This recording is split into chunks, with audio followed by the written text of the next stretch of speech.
What's up, sneaky people? It's your boy FB Kicks and Gear, and I am back with another video, and this time we are looking at what should be the Defining Moments pack, but I think they're now calling it the Jordan 11 Gratitudes that are set to drop this December. And you guys know that the whole purpose of this channel is to provide you guys with the most up-to-date, the most current, the most accurate, legit checking information that I possibly can, and that's what I'm here to do in this video, as always. So before we get into this pretty anticipated video, let me get a couple of things out of the way. First and foremost, please join the Discord in the link in the bio.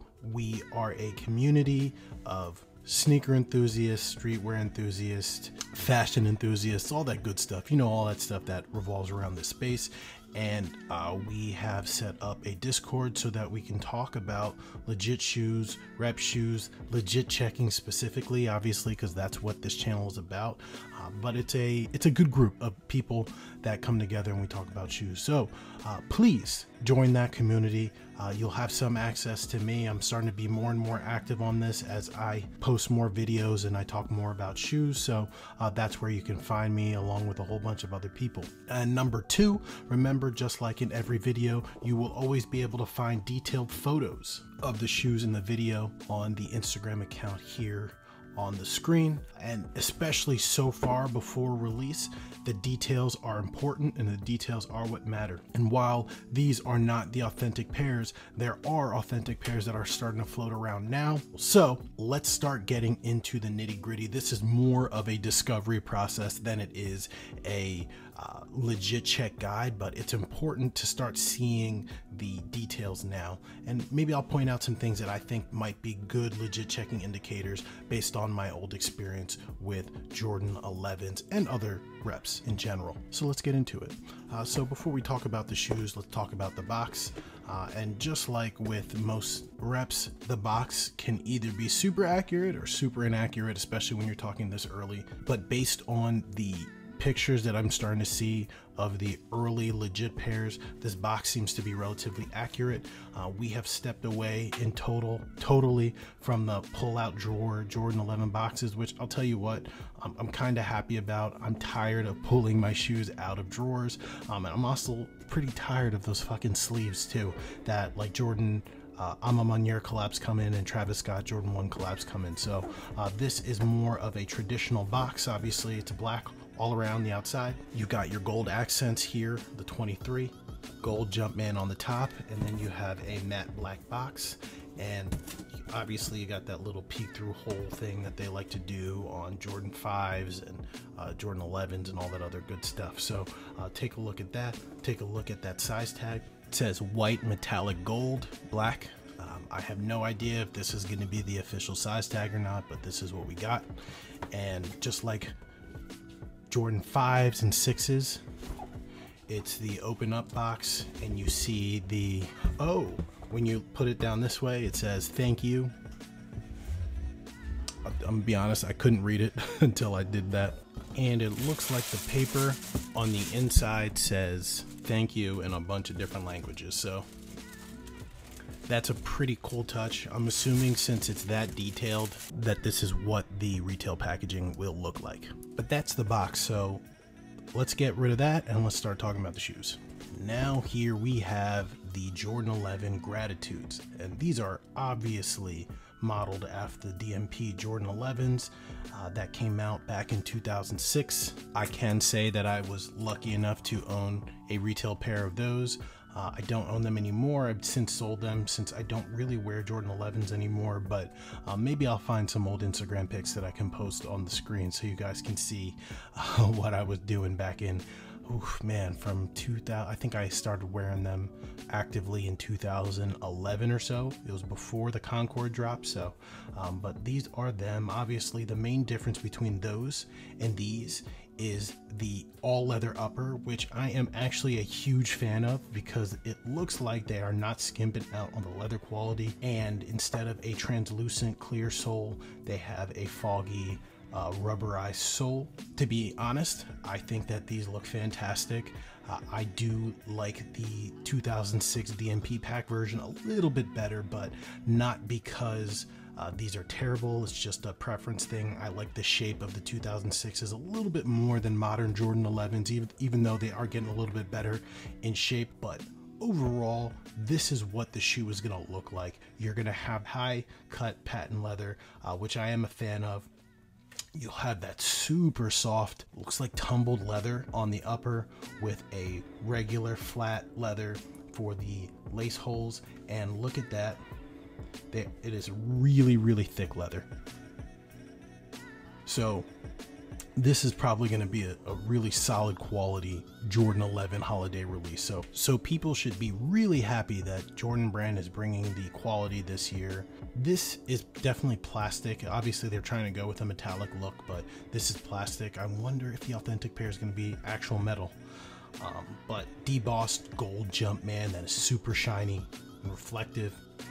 You've got 23 that's on the back, and what's crazy about these is these actually feel like raised block letters, if that makes sense. Like this is a patch as opposed to paint. If you guys are familiar with the old Jordan 11s, most Jordan 11s, the 23 is painted on the back, and with wear it tends to fall off and fade and chip and everything like that.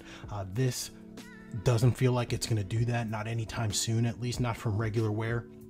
So that's fantastic.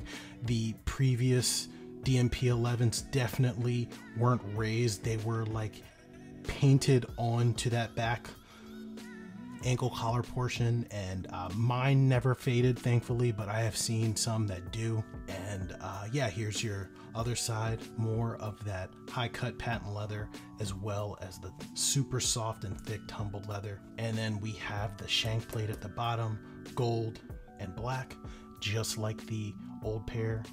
I will say that the old pair definitely, from my recollection at least, had more of a vibrant gold on that bottom shank plate, but they're clearly trying to honor that shoe without re-releasing it again in the same way. And that's what Jordan Brand likes to do, because you know, they always want to leave the door open for releasing that pack or maybe that shoe down the line. So overall, super impressive, super impressive. Now the question is, where do we think these are going to fall in terms of legit checkability? Do I think that they're accurate or not accurate or whatever?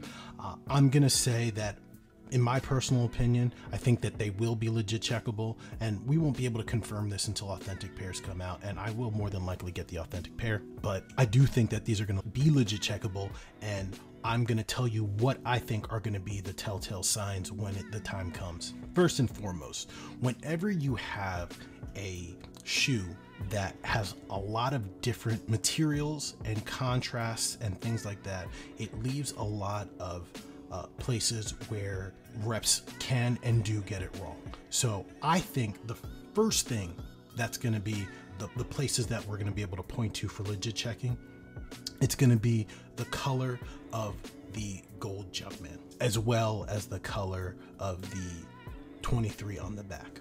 One of the things that reps struggle with, that Nike has gotten down to a science, is having two separate materials on two separate locations that are supposed to be the same color actually being the same color. And what I mean by this is this. You see how let's say the patent leather here is black. If the uppers of this were the regular leather were also supposed to be black, Nike could make it so that the black of this upper and the black of this patent leather, even though they're two different materials per se, those colors match. Reps struggle with that. In a rep, what would be is the black patent leather would be one color, and then the black upper would be something different. I think that's what's going to happen with these. I think that the golds may or may not match exactly like the authentic pair, and I think that there's going to be conflict between this gold and that gold, and on the authentic pair, one of them is going to be off compared to this. That's what my thing is. And while it probably will be very subtle and hard to notice, it's still going to be one of those things that you can point to. And it's those kind of small details that always happen. I think that just like with most soles on replica shoes, there's going to be some discrepancy between the amount of fogginess and yellowness of the rep outsole compared to the authentic pair, and that's going to be able to be used as a legit checking method. This is also a pretty subtle thing, and if you were around during the Air Randy days back in 2012, 2013, when the whole UA quote-unquote fiasco started, one of the ways that people could tell the difference between fake Concords and real Concords was the opaqueness or translucence of this front toe cap here. As you can see here, it is pretty clear that you can see the black patent leather behind the rubber toe cap. When authentic pairs released of the Concords way back in the day, this was completely opaque and you could not see the black patent leather through the toe cap. And the reps, for whatever reason, just like this, you could see it through. Now, the authentic pairs could look just like this, but it's usually those small little things that you might be able to point to. Outside of black and white, you might see a discrepancy in the color of that gold, but more or less, construction-wise, quality-wise, you're not going to see a difference, and that's not how you're going to be able to tell. It's always going to be those subtle details. So that's pretty much it. I'll give you guys like a quick look at more of the shoe.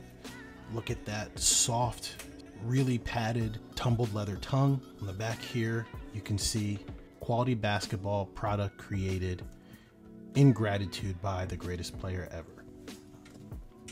And you see what's different here. You see those two side things. It says thank you, like it says on the box. Definitely not the best embroidery that I've ever seen, but these are going to be mass produced, so I don't doubt for a second that these won't be an issue. So that gold may come up as well. And then you see the insole 23 in gold. There you go. And it is a thick insole. So these are going to be pretty comfy in my opinion. True to size, I've tried them on. They are going to be true to size, and usually authentic pairs will hold to that as well. So what do you guys think of the Gratitude Jordan 11s, aka reimagined DMPs as people were calling them earlier on? But I think these are dope. These are probably the first 11s that I'm going to come out for in a very, very long time, and I'm really impressed by them. So let me know your comments, guys. Do you think these are going to be legit checkable when they come out? Are you guys going to be worried about the rep scene when this does release? Leave all of your thoughts here. Tell me everything and anything that's on your mind, and I will see you guys in the next one. Oh, before I see you guys, remember the Instagram account here. You can see all of the pictures that you need for this shoe, and remember to join the Discord and let's talk about it. So with all that said, guys, I'll see you in the next one. Peace.